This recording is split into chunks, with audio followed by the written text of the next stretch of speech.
هدانا لهذا وما كنا لنهتدي لولا أن هدانا الله أشهد أن لا إله إلا الله وحده لا شريك له وأشهد أن سيدنا ونبينا محمدا عبده ورسوله لا نبي بعده اللهم صل وسلم على سيدنا محمد طب القلوب ودوائها وعافية الأبدان وشفائها ونور الأبصار وضيائها وقوت الأرواح وغذائها وعلى آله وصحبه وسلم أما بعد. فقال المصنف رضي الله تعالى عنه ونفعنا به وبعلومه في الدارين آمين إلى أن قال مسائل في مس المصحف وحمله. Masail, masalah-masalah di dalam menyentuh Al-Quran dan membawa daripada Al-Quran. Telah kita bahas bersama-sama pada pelajaran minggu yang lalu bahwasanya yang dilarang dilakukan bagi orang yang hadas kecil yang nggak punya wudu, diharamkan baginya melakukan 4 perkara. Ingetin tuh, ente kalau punya wudu nggak boleh melakukan 4 perkara. Kalau melakukannya sengaja haram, dosa. Yang pertama apa kemarin? Yaitu sholat, baik sholat wajib maupun sholat sunnah. Dan yang semakna dengan sholat seperti sujud tilawah, sujud syukur, wa khutbatul jum'ah, dan sholat jenazah. Yang kedua at-tawaf, yaitu tawaf mengelilingi Ka'bah, baik tawaf wajib, tawaf rukun maupun tawaf sunnah. Nggak boleh. At-tawaf bimanzilatus shalah, kata Rasulullah. Tawaf ini kedudukannya sama dengan salat, harus suci dari 2 hadas. Yang ketiga adalah wa masul mushaf, menyentuh daripada Al-Quran. Makutiba fihi Quran walau ba'dha ayah because didrasah. Jadi menyentuh Al-Quran nggak boleh tuh. Orang yang nggak punya wudu nggak boleh. Sebagaimana Allah berfirman dalam Al-Quran, la yamassuhu illal mutahharun, tidak menyentuhnya kecuali orang yang suci tuh, ya, suci dari 2 hadas, hadas kecil maupun hadas besar. Yang keempat hamlul mushaf, membawa Al-Quran, mimbabil aula, nyentuhnya aja nggak boleh, gimana membawa. Tuh, ingat tuh, ente kalau nggak punya wudu nggak boleh tuh, ya, melakukan 4 perkara. Kalau melakukan sengaja maka berdosa. Masail sekarang ada permasalahan sedikit. Yajuz hamlul mushaf, boleh membawa Al-Quran, wa massuhu, dan menyentuh Al-Quran, lis-sabiyil mumayyiz, untuk anak yang sudah mumayyiz, anak yang kecil yang sudah mumayyiz. Boleh.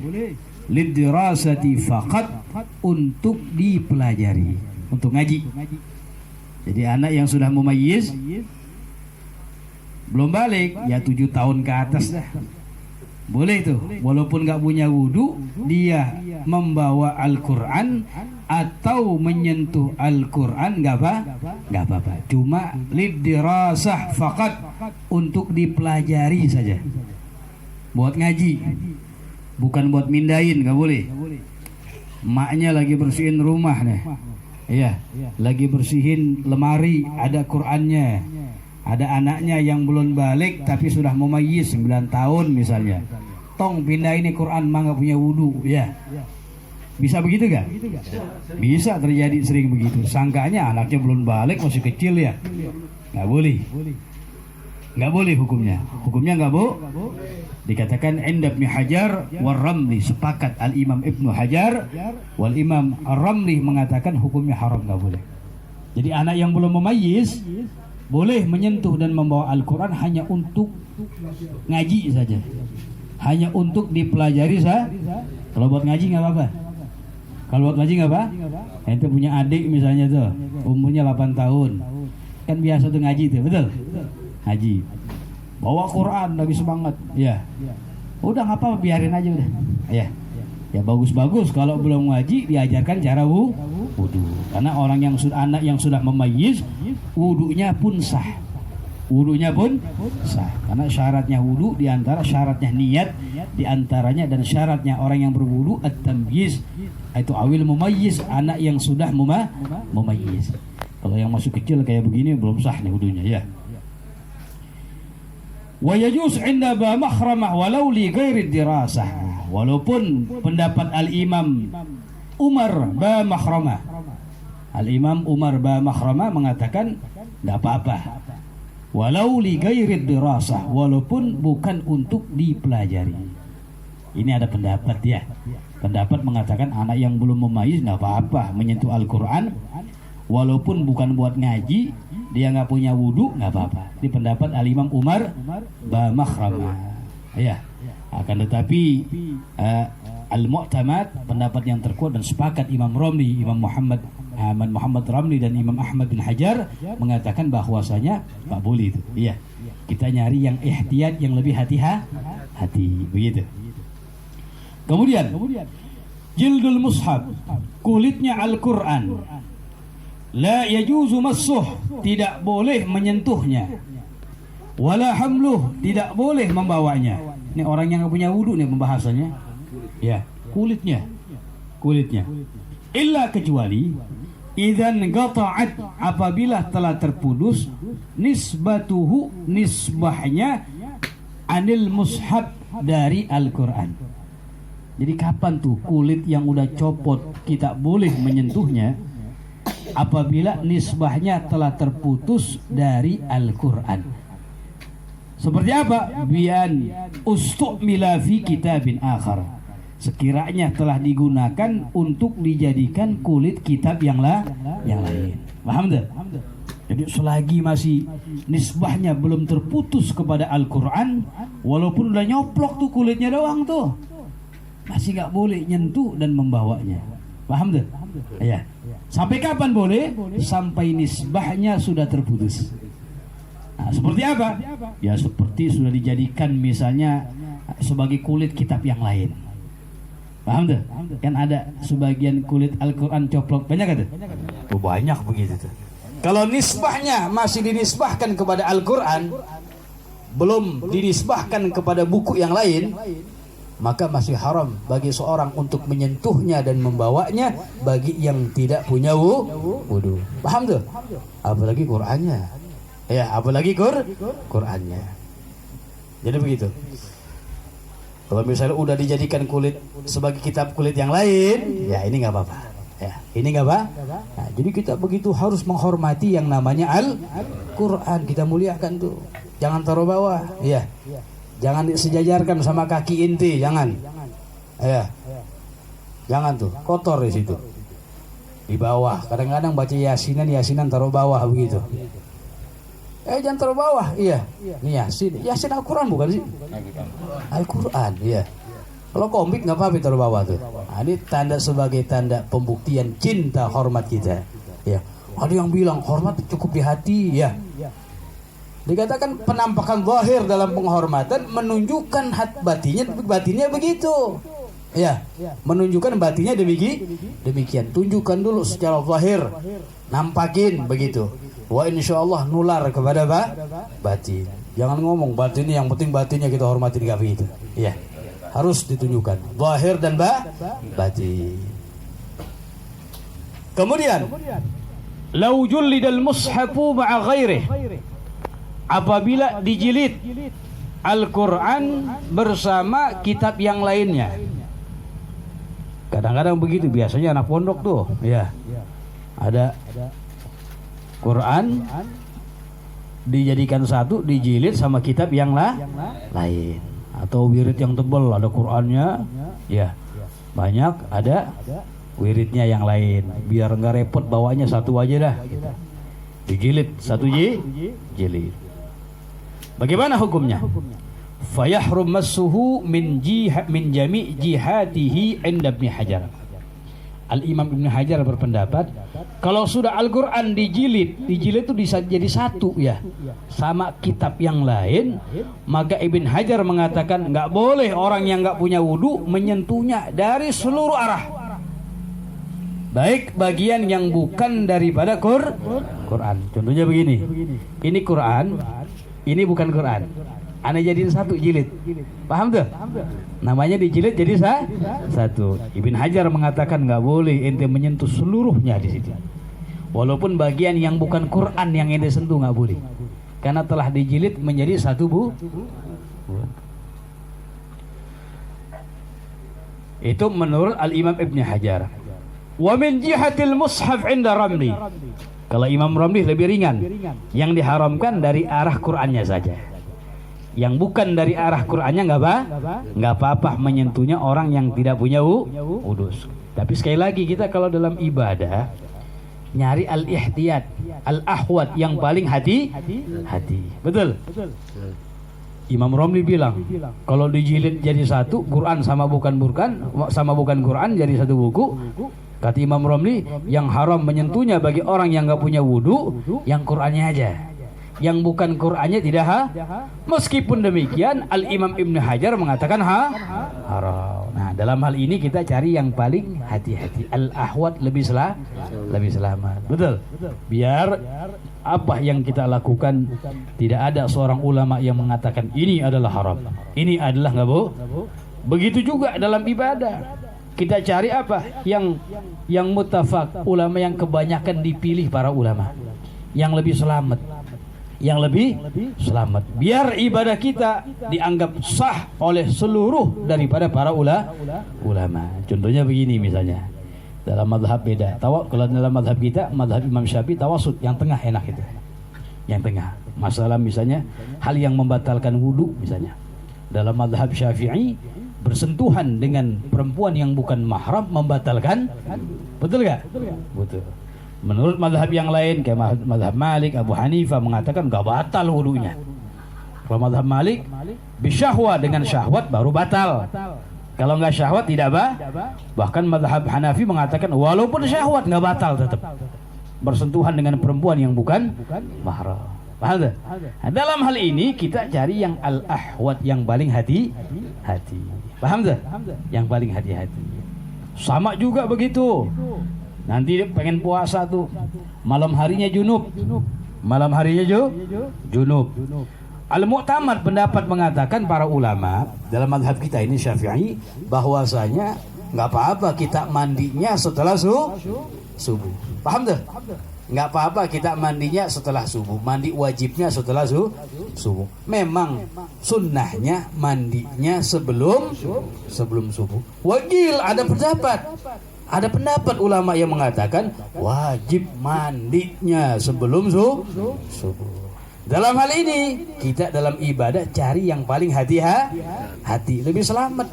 Jadi ibadah kita sesuai. Nggak ada seorang dari para ulama yang mengatakan ibadah kita tidak. Itu yang cerdas begitu dalam hal ibadah, bukan mencari gaul, pendapat-pendapat yang murahan, bukan mencari pendapat-pendapat yang gampangan. Ada ulama mengatakan wah ini nggak boleh. Ada gaul pendapat dikit mengatakan nggak apa-apa. Kecuali hal untuk perkara yang darurat boleh kita gunakan. Selagi ada pendapat ulama nggak apa-apa. Ya. Terus wajawwadha ba makhrama massahu min jamil jihad. Kalau Imam Ba Makhrama mengatakan dari segala arah boleh disentuh. Lebih gampang nih ya. Lebih ringan. Boleh buat darurat aja. Digunakan yang gaul pendapat yang seperti ini untuk darurat. Al-Imam Ba Makhramah mengatakan dari segala arah nggak apa-apa. Kalau sudah Al-Quran dan kitab lain dijilid menjadi satu, ya udah dari segala arah orang yang nggak punya wudhu nggak apa-apa sentuh dibilang. Jentuh dan membawa tidak apa-apa. Tapi tadi tuh Ibn Hajar mengatakan semuanya kebalikan dari pendapat Al-Imam Ibn Hajar mengatakan seluruhnya nggak boleh disentuh dan dibawa. Yajuzu lil muhdis, boleh bagi orang yang hadas, ayyahmilal Qur'an, dia membawa Al-Quran lid darurah, karena sebab darurat. Kalau darurat nggak apa-apa. Tapi kalau bukan darurat nggak boleh. Jelas ya? Kalau darurat nggak apa-apa. Seperti apa sih? Ini darurat idza lam yatamakkan minat tayammum. Kalau tidak bisa dia, tidak dimungkinkan baginya, tidak bisa baginya untuk bertayamum. Tayamum kan gampang ya, muka sama tangan aja kan cepet ya. Ini kalau tidak dimungkinkan baginya untuk tayamum. Seperti apa dikatakan darurat? Ya, boleh baginya orang yang hadas menyentuh atau membawa Al-Quran dan dikatakan darurat dan sudah nggak bisa lagi untuk bertayamum. Seperti ka'an khafa alaihi minal ihtiraq, seperti dia khawatir atas Al-Quran minal ihtiraq dari kebakar. Wah, ada api ini deketnya sama Quran ya. Kalau ente pakai wudu dulu atau bahkan pakai tayamum dulu, bisa kebakar daripada kan api cepet ya. Kertas kebakar sebentar gitu, sebentar nggak lama. Namanya darurat. Boleh ente selamatkan Al-Quran yang dibawa, ente pindahin ke tempat walaupun dalam keadaan nggak punya wudu. Boleh lid darurah karena sebab darurat. Tapi kalau masih bisa mungkin tayamum, wajib tuh, tetap nggak boleh. Apinya masih agak jauh. Kalau Anda pakai tayamum dulu masih ada kesempatan, maka hukumnya wajib. Jelas ya? Itu. Awil ihana, atau dia khawatir atas Al-Quran diihanakan, dikucilkan, dihinakan. Seperti apa misalnya? Seperti misalnya Al-Quran berada di tangan anak yang masih kecil kayak begini deh, main lagi bawa Quran, bisa nggak begitu? Bisa. Ente lagi lewat rumah tuh, wah, ini anak siapa nih bawa Quran nih? Khawatir Al-Quran diinjek-injek kan begitu. Bisa dikencingin juga bisa, segala macam, dibuang ke got dan lain sebagainya. Namanya kan bentuk daripada penghinaan terhadap Al-Quran. Dihinakan seperti itu, khawatir akan Al-Quran nanti dihinakan. Atau misalnya Al-Quran berada ala yadi kafir, berada di tangan orang kafir, orang yang bukan Islam. Ada apa bawa Quran dia? Kita lihat ada orang yang bukan Islam bawa Al-Quran dan tidak ada qarinah yang menunjukkan bahwasanya dia bakal masuk Islam. Kan bisa ya, kalau dia ada tanda-tanda, wah, udah mulai tertarik dengan Islam, wajar dia pegang Al-Quran mungkin buat dipelajari. Itu namanya ada qarinah, ada tanda-tanda. Kalau nggak ada tanda-tanda sama sekali, Quran dipegang sama orang yang bukan Muslim, wah, jangan-jangan dihinakan, dirobek-robek, dibakar sama dia. Nah, ini harus kita selamatkan. Nggak sempat kita punya wudu. Kalau ente wudu dulu, bahkan nggak sempat ente tayamum, di jalan ya misalnya, harus segera segera. Ini boleh menyentuhnya walau dalam keadaan tidak punya karena sebab darurat. Jelas ya? Nah, itu boleh. Jadi kalau darurat ya nggak ada hukumnya di sini jadinya. Lanjut, idza kana Qur'anun wa tafsirun fi kitabin wahidin. Apabila ada Al-Qur'an wa tafsir dan tafsir, penjelasan, penjabaran tentang Al-Qur'an, tafsir namanya itu. Iya. Ditafsirkan, maksudnya apa? Fi kitabin wahid, di dalam satu kitab. Kan banyak kitab-kitab tafsir, betul? Kitab tafsir Al-Qur'an, kitab tafsir Jalalain misalnya, atau tafsir yang lainnya ada banyak. Kan Al-Qur'an tafsir, Al-Qur'an penjelasan. Paham maksudnya tafsir tuh? Ya, ditafsirkan, dijelaskan.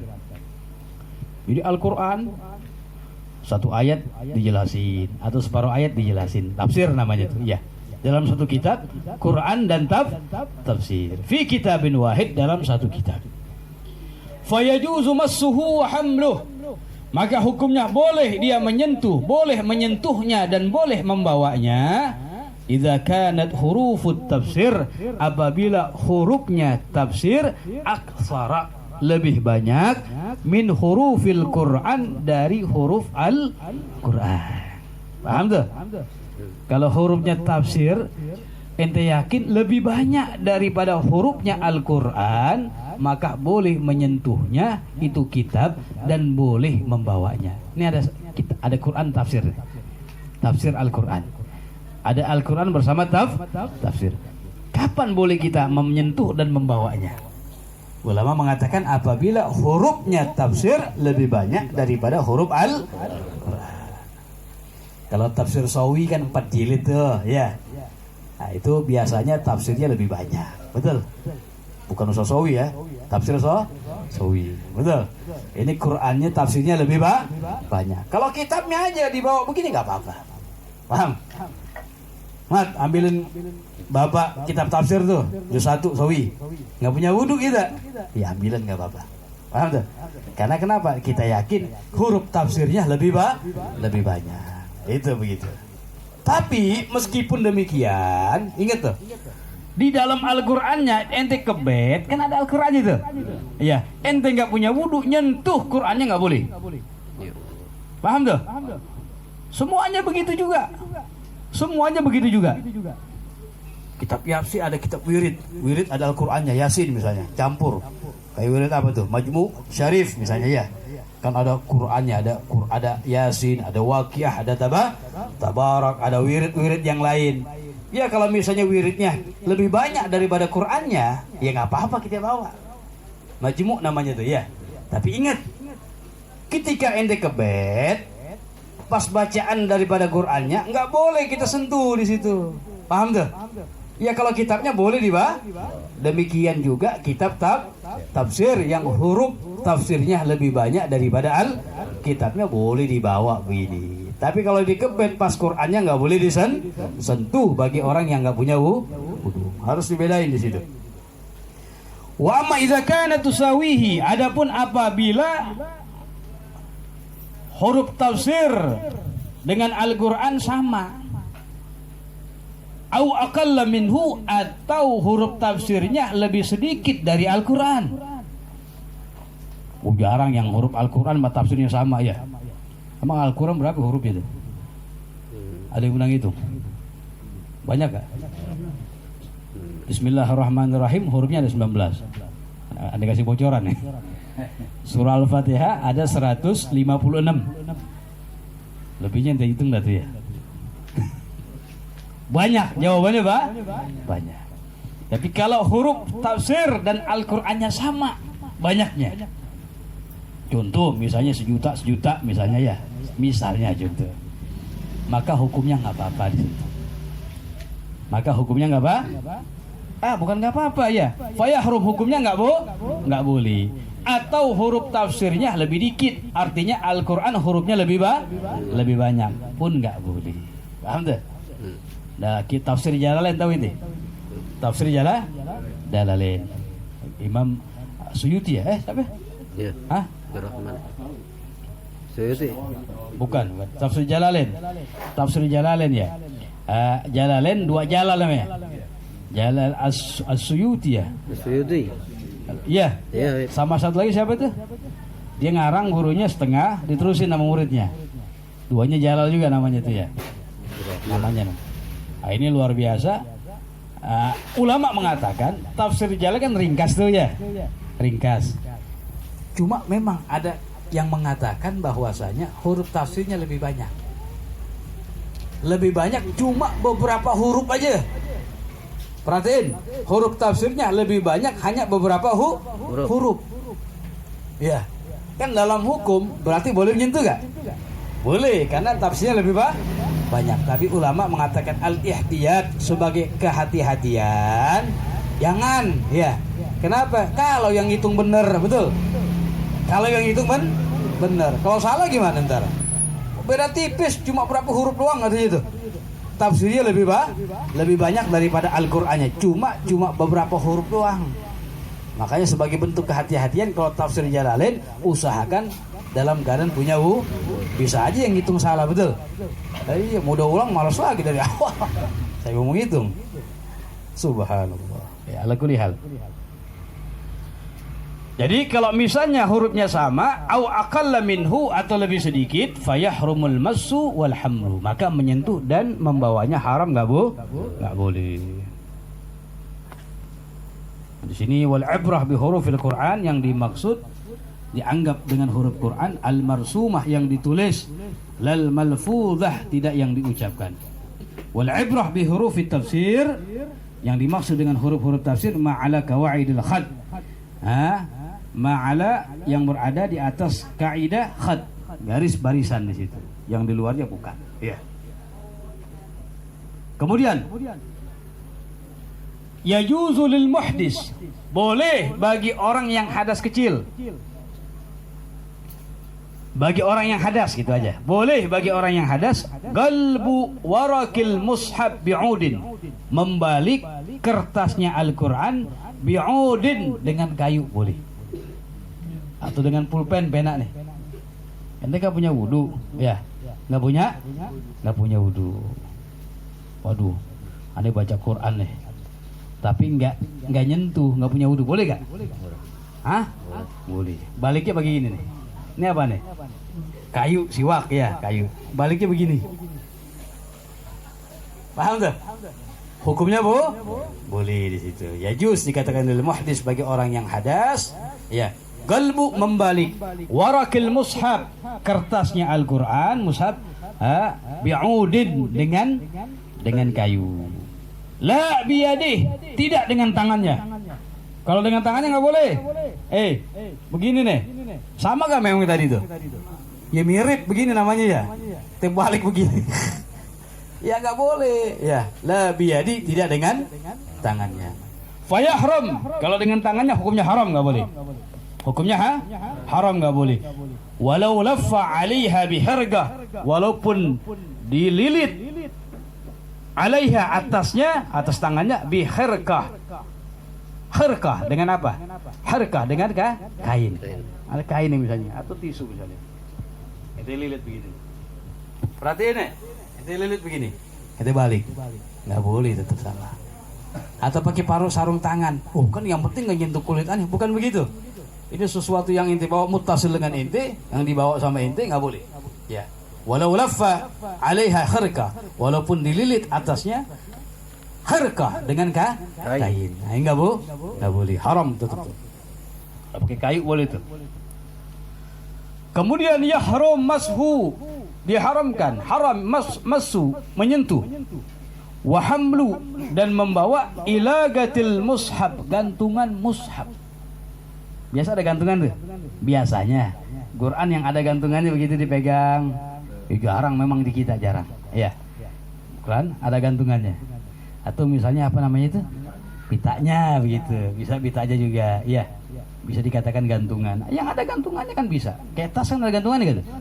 Ada Quran sebagian yang ada begitu. Itu namanya ilagatul mushaf. Au kharitihi, atau tatakannya. Mushaf yang ada tatakannya. Biasanya ente beli mushaf yang bagus, sekalian beli tatakannya. Paham tuh? Yang tatakannya memang dikhususkan buat naruh itu mushaf. Au sundukihi, atau tempatnya. Kan ada sebagian Quran ada tempatnya tuh. Paham tuh? Ada gak sebagian? Ada tempat yang mahal-mahal, ada, betul. Ada tempatnya.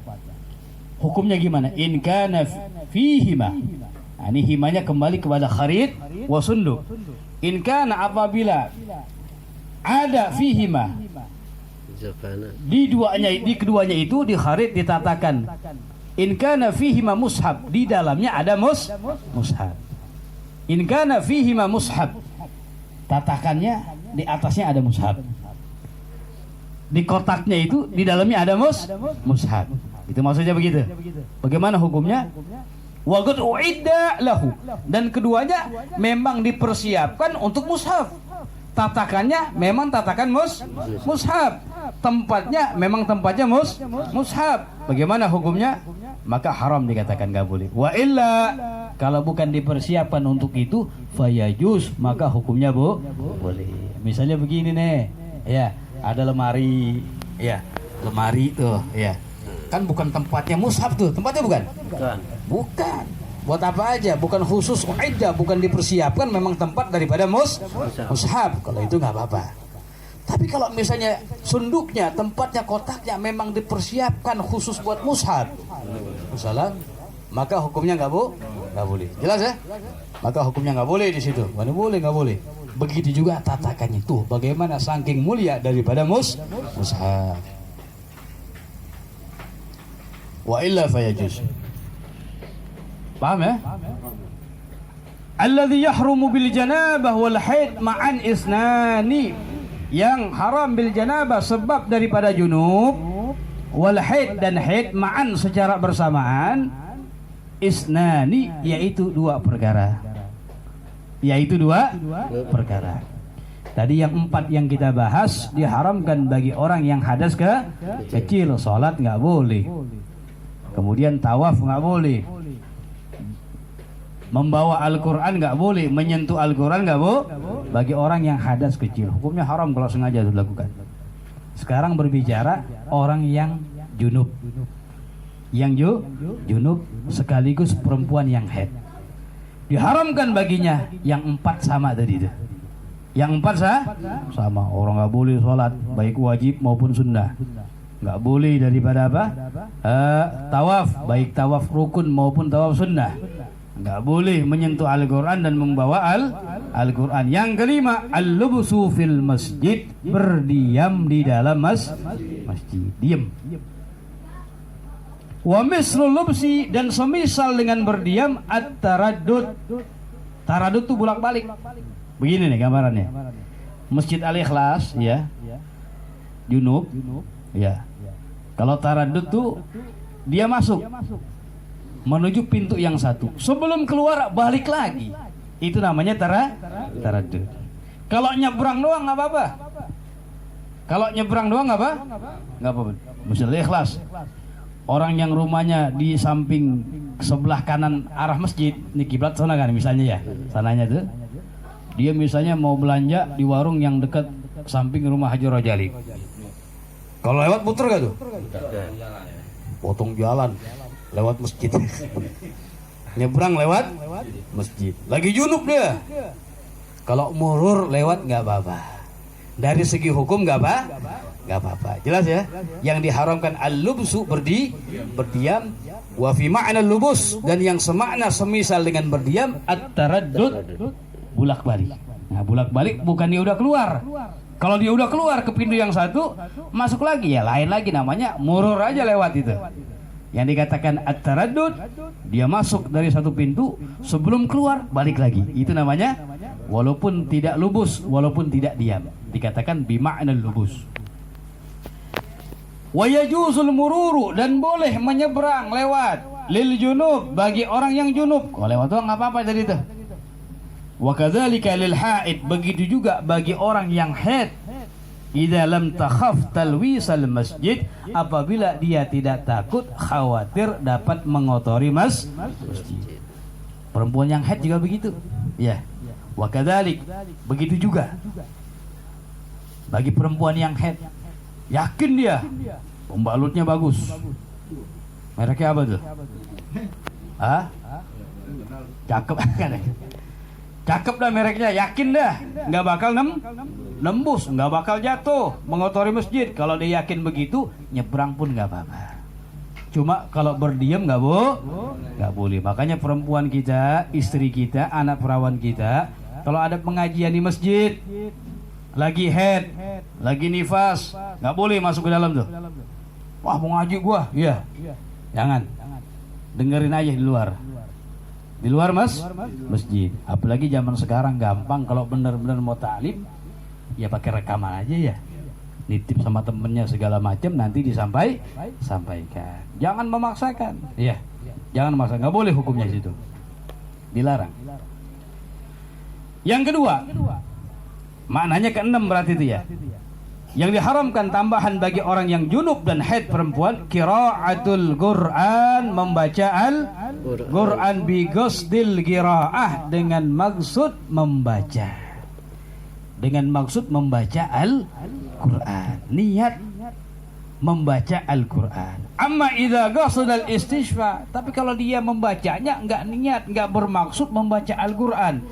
Bermaksud apa? Al-istishfa, minta kesembuhan dari Allah Subhanahu wa taala sebab Al-Qur'an. Paham tuh? Ini enggak apa-apa. Awit tahassun, atau membaca Al-Qur'an tapi litahassun, untuk penjagaan. Mau naik motor misalnya, biar insya Allah baik selamat, baca ayat kursi. Ya, dia baca sama dia, niatnya litahassun, buat penjagaan selamat. Paham tuh? Tapi jangan diniatkan baca Quran boleh. Awit tabarruk, atau untuk mengambil berkah. Misalnya mau melakukan sesuatu, baca bismillah. litabarruk, untuk mengambil berkah, tapi tidak diniatkan membaca Al-Quran, boleh. Atau membaca misalnya ratib. Dalam ratib ada bacaan Qurannya enggak? Ada kan ya? Ratibul haddad, ratibul attas, ada di situ. Diniatkan membaca ratib aja zikir, tidak berniat membaca Al-Quran. Nah, orang yang junub, orang yang haid, kapan dilarang, enggak diperbolehkan baginya, haram baginya membaca Al-Quran? Because ditilawah, dengan maksud niat membaca. Jelas ya? Itu. Kemudian tanggung nih, habisin daya. Kiamat masih lama. Alladzi yahrumu bil haid faqat arba'atun. Tadi 6 tuh udah semuanya tuh ya. Yang haid tambahin lagi 4. Yang diharamkan bagi perempuan haid ada 4. Bukan 4 doang, tambahannya 4 nih. Yang 6 tadi juga haram baginya. Tambahin lagi 4, jadi berapa tuh? Berapa? 10. Ngomong lu, diam aja. Serius dia. Yang 6 apaan tuh? Sholat nggak boleh, tawaf nggak boleh, nyentuh Al-Quran, bawa Al-Quran, berdiam dalam masjid dan bolak-balik, dan membaca Al-Quran. Bolak-balik hapus tuh, ya.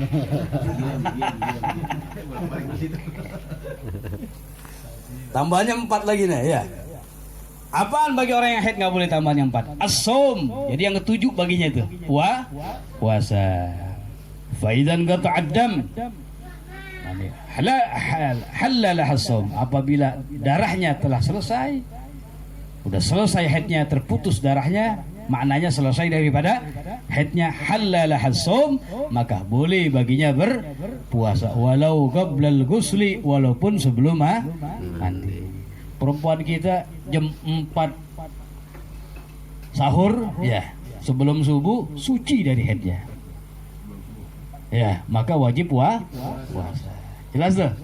Walaupun belum mandi juga, ya, mandi hadas, mengangkat hadas haid, ya, walaupun begitu nggak apa-apa. Walaupun sunnahnya dikatakan dia mandi sebelum apa? Sebelum subuh.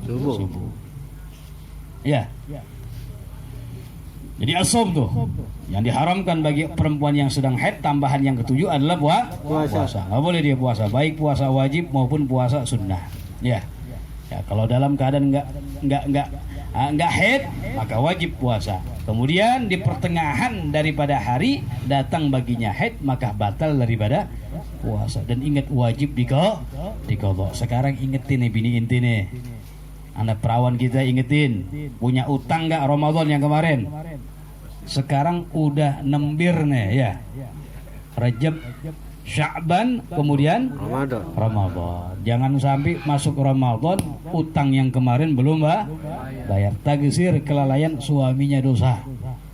Suaminya dapat dosa karena tagsir, kelalaian. Perhatiin nih, pulang dari ini majelis bilangin, lu masih punya utang Ramadan nggak? Ya. Ada bang, yang 10 tahun yang lalu. Wah, apa lagi? Kena tuh, yang bukan kena. Iya, kena fidyah. Wajib bayar Jadi setiap setahun lewat, nanti membayar qadha tetap, membayar fidyah. Setiap tahun berlipat satu.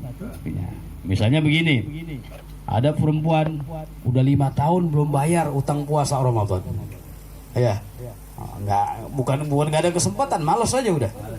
Ya, utangnya berapa? 5 hari. Tetap utang Ramadannya 5 hari. Cuma fidyahnya berlipat-lipat. Setiap tahun tambahin 1. Berarti 5 kali 5 ada tuh. Berapa tuh? 25 jadinya. Iya. Ya, setengah truk tuh ya. Ya kalau misalnya 20 tahun ayo. 2 tahun nggak puasa.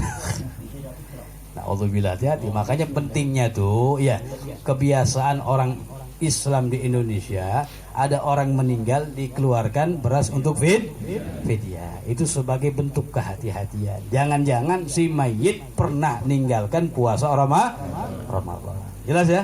Jadi kalau mayit punya hutang puasa Ramadan, boleh bagi walinya memuasakan. Ya, punya 5. Gua nggak ada duit baru fidyah nih. Gue puasain aja buat dia, boleh di situ. Dia yang melakukan walinya, apa namanya, ahli warisnya boleh, atau mengizinkan kepada orang lain. Ya Allah, ini nggak sempat, nggak bisa, anak orang yang suruh. Usah niatin buat babi gue misalnya, boleh demikian. Atau boleh membayar fidyah. Makanya alhamdulillah kebiasaan negeri kita bagus tuh. Ya, dikeluarkan fidyah dengan tujuan apa? Jangan-jangan si mayit pernah meninggalkan puasa Ramadan. Kalau sholat gimana? Alal mu'tamad. Pendapat yang terkuat nggak bisa diganti. Walaupun dalam kitab Fathul Mu'in ya disebutkan Imam Subki, beliau mengerjakan sholat untuk agaribihi, untuk kerabatnya yang telah wafat. Ala kulli hal begitu. Ya, disebutkan juga dalam kitab Bushrul Karim. Tapi al mu'tamad kalau sholat nggak bisa. Ya, yang boleh hanya puasa aja. Siapa yang tidur loh suaranya? Oh, gak apa-apa anak, kalau bapaknya. Ya, dilanjutkan. Al-murur fil masjid in khafat talwitha. Wah, ini udah dibahas tadi tuh sedikit. Jadi al-lubsu diharamkan. Bagi perempuan yang haid juga diharamkan al-murur fil masjid. Nyebrang di dalam masjid, tapi in khafat talwithahu, apabila dia khawatir akan mengotori masjid. Dia nggak yakin kalau gua nyebrang lewat dalam masjid darahnya jatuh. Berarti khafat talwithahu, khawatir dapat mengotori masjid dengan darahnya. Kalau dia khawatir haram, nggak boleh. Tapi kalau dia yakin, wah pembalutnya ya anti tembus, mantap misalnya, yakin begitu, maka hukumnya boleh hanya nyebrang saja. Meskipun sebagian ulama mengatakan jangan, al-afdal, makruh baginya. Kalau nggak perlu makruh. Fayajuz, maka hukumnya boleh. Illam takhaf, apabila dia tidak khawatir talwisahu, akan mengotori masjid. Al-murur boleh apa? Al-murur menyeberang, faqat nyebrang aja. Dunal lubus, tidak berdiam di dalam masjid. Terus 6, 7, 8. Yang ke-9 ya.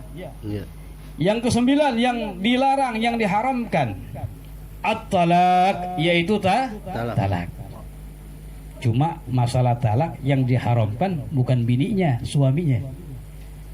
Maksudnya apa? Seorang suami mentalak istri yang sedang dalam keadaan haid. Itu hukumnya haram, namanya at-talakul bid'i, wa yusamma at-talakul bid'i, dinamakan at-talakul bid'i. Apa itu at-talakul bid'i? Wa huwa ayutallika ar-rajulu, suami mentalak imra'atahu, istrinya, al-madkhul biha, yang sudah dihubungi sama dia, yang udah pernah ada hubungan. Paham tuh? Wahya haidun, dan dia dalam keadaan haid.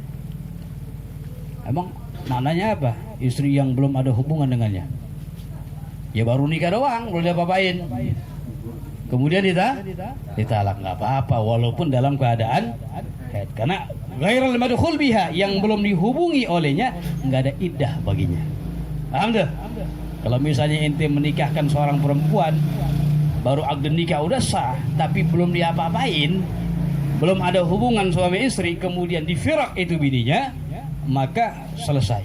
Walaupun dalam keadaan haid pun dikatakan bahwasanya tidak haram, ya. Dan bahkan perempuannya itu tidak ada iddah baginya, tidak ada iddah baginya. Paham tuh? Iya, iddah itu masa menunggu, langsung dia mau kawin lagi nggak apa-apa. Itu gambaran begitu. Ya, tapi itu yang ditalak.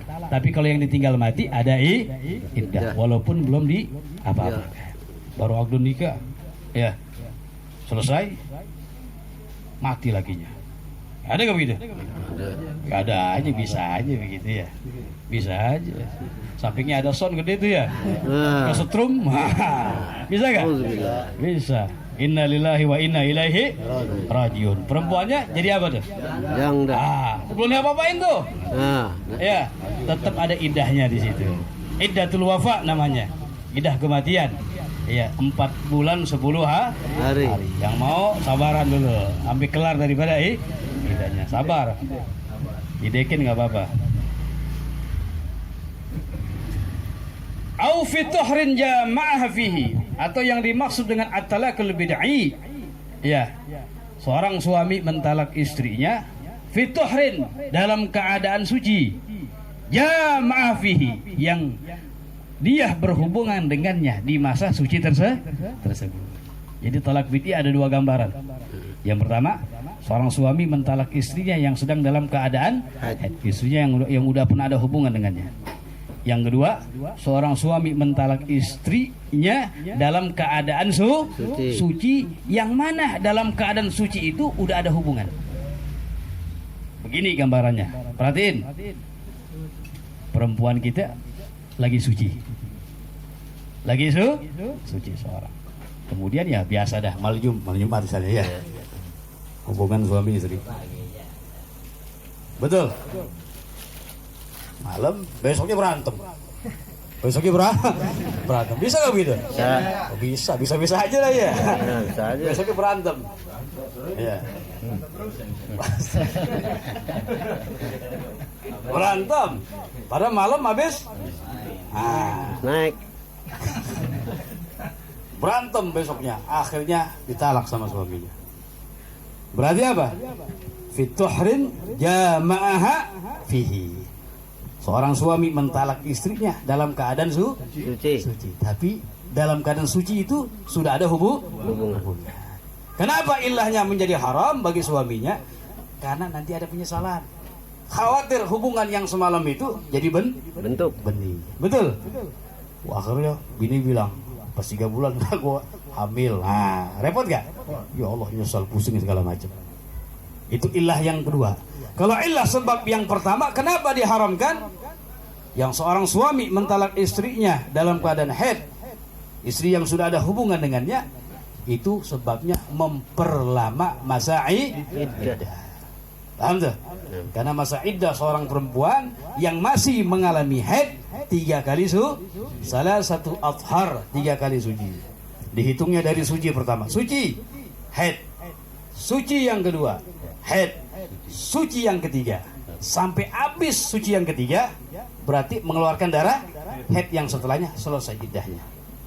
Jadi suci yang ketiga sampai habis tuh, ya, sampai dia keluar darah haid. Nah, udah selesai daripada iddahnya. Tapi kalau misalnya ditalaknya dalam keadaan haid, belum dihitung tuh, ya, sampai dia suci dulu, baru hitung sah. Ini kan memperlambat daripada masa itu illah. Kenapa? Sebab diharamkan bagi seorang suami mentalak istrinya wahya haidun, dan dia dalam keadaan, dan itu terjadi kepada seorang sahabat Nabi yang bernama Abdullah bin Umar radhiyallahu anhuma. Sayyidina Umar mengadu kepada Rasulullah bahwasanya anaknya mentalak istrinya yang sedang dalam keadaan haid. Maka Nabi mengatakan kepada Sayyidina Umar, murhu falyuraji'ha, perintahkan kepadanya biar merujuknya dulu. Ntar kalau haidnya udah kelar, terserah dia mau lanjutkan pernikahan atau mentalaknya. Nah, makanya sunnah tuh dirujuk kembali. Nah, dirujuk kembali selagi masih talak raj'i, talak 1 atau talak 2. Kemudian fattalaku yahrum walakinnahu yanfudh. Talaknya haram. Suami yang mentalak istri dalam keadaan haid haram hukumnya. Dosa suaminya. Akan tetapi talaknya jatuh. Tetap jatuh, ya. Tetap jatuh. Tapi hukumnya haram. Wa yajuzu an yakuna ba'da inqita'i damil haid wa qabla al-ghusli, dan boleh tidak menjadi haram talaknya ba'da inqita'i damil haid, setelah selesainya daripada haidnya, selesai haidnya, wa qabla al-ghusli, dan sebelum mandi. Paham tuh? Ya, kalau udah selesai, udah suci nih misalnya, baru dia mau talak, nggak apa-apa nggak ya? Walaupun belum mandi wajib. Tapi kalau masalah berhubungan badan harus setelah mandi. Bininya bilang, gua udah kelaran dari haid nih, tapi belum mandi wajib, boleh gak? Nggak boleh, mandi dulu, ya, mandi dulu. Mandi dulu. Makanya dalam kitab Sofatul Zubat disebutkan tuh ya, apa tuh? Wasawm wa talaku hatta yanqati. Wasawm wa talaku hatta yanqati. Puasa dan talak hatta yanqati, sampai daripada selesai. Ya, enggak mesti mandi dulu. Kalau udah selesai haidnya, walaupun belum mandi, masih belum subuh, wajib puasa. Ya. As-shaum wa talak, talak juga begitu. Yang diharamkan talak bid'i selagi masih dalam keadaan haidnya udah kelar, walaupun belum mandi, udah nggak haram lah. Lagi as-shaum wa talak wa hatta yanqati. Yang terakhir, al-istimta wal mubasyarah. Al-istimta bersenang-senang, wal mubasyaratu bima baina surrah wa rukbah. Dan mubasyarah. Mubasyarah ini ya bercumbuh begitu ya. Bima baina surrah wa rukbah, antara pusar dan lutut. Perempuan yang haid ya kita nggak boleh bersenang-senang bercumbu, bersentuhan kulit dengan kulit yang antara pusar dan lutut. Tapi ikhtar, ini perselisihan pendapat para ulama ya. Ikhtar al-Imam An-Nawawi madhhab al-Imam Ahmad, memilih al-Imam An-Nawawi madhhab Imam Ahmad bin Hanbal fi anna alladhi yahrum al-wat'u faqat, yang diharamkan hubungan saja. Artinya apa? Nggak boleh bagi seorang suami mendatangi istrinya yang sedang dalam keadaan haid. Alhamdulillah. Hubungan nggak boleh. Selain hubungan boleh nggak? Boleh. Pendapat madhab Imam Ahmad bin Hanbal, dan ini ikhtar, pendapat dipilih oleh Imam An-Nawawi.